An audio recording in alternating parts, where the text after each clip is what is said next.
আসসালামু আলাইকুম everyone, welcome to another blog. আশা করছি সবাই ভালো আছেন। আল্লাহর অশেষ রহমতে আমরাও খুবই ভালো আছি, আলহামদুলিল্লাহ। আমাদের রোজাটা খুবই ভালো কাটছে। তো ওই দিন ইফতারিতে কোনো ভাজা পোড়া করিনি, ভাবলাম যে একটু ম্যাগি নুডলস রান্না করি। তার জন্য আমি এখানে চিকেন ব্রেস্ট পিসটাকে একদম ঝুরি ঝুরি করে কেটে ম্যারিনেট করে রাখতেছিলাম প্রথমে, আর ওইদিকে গরম পানি বসিয়ে দিয়েছি, আর তিনটা ডিম সিদ্ধ বসিয়ে দিয়েছিলাম।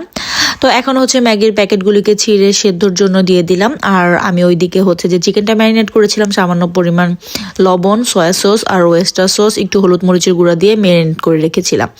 এখন এইদিকে আমার নুডলসটা সেদ্ধ হয়ে গিয়েছে।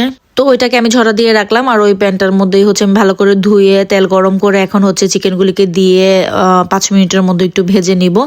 তো এভাবে রান্না করলে না আমার কাছে খেতে বেশ ভালো লাগে। তো কোনো ঝামেলা ছাড়াই খুব সহজেই হয়ে যায়।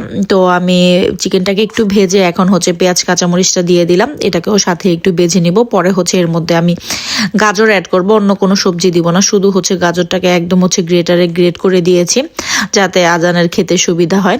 তো এটাকে একটু ভাজা ভাজা করে নিচ্ছিলাম। তো গাজরটা যাতে একটু সেদ্ধ হয় ওই পরিমাণ টাইম নিয়েছি। এখন যে ম্যাগি মশলার ম্যাগির নুডলসের প্যাকেটের ভিতরে যে মশলাটা ছিল সেটাই দিয়ে দিয়েছি এক্সট্রা করে। আর আমি কোনো লবণ দিইনি, ওইটার মধ্যে লবণ আর শুকনা মরিচের গুঁড়া থাকে। তো ওইটা দিয়ে আর একটু ভালো করে আমি মিক্স করে নিচ্ছিলাম।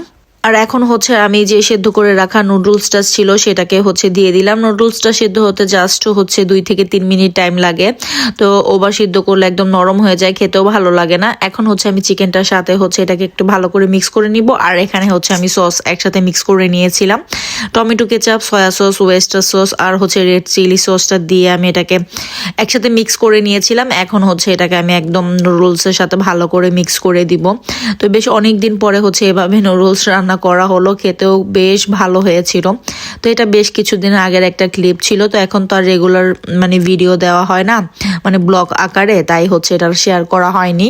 আর পরে আমি সামান্য পরিমাণ টেস্টিং সল্ট আর গোলমরিচের গুঁড়া দিয়েছিলাম, ওইটা স্কিপ হয়ে গিয়েছে। এখন উপর দিয়ে ধনেপাতা দিয়ে আর একটু ভালো করে মিক্স করে নিলে হয়ে যাবে মজাদার চিকেন ম্যাগি নুডলস। এই নুডলসটা আমার কাছে খেতে বেশ ভালো লাগে। আমার আজান এভাবে পছন্দ করে না, ওকে একটু সুপি আকারে করে দিলে ও এটা পছন্দ করে।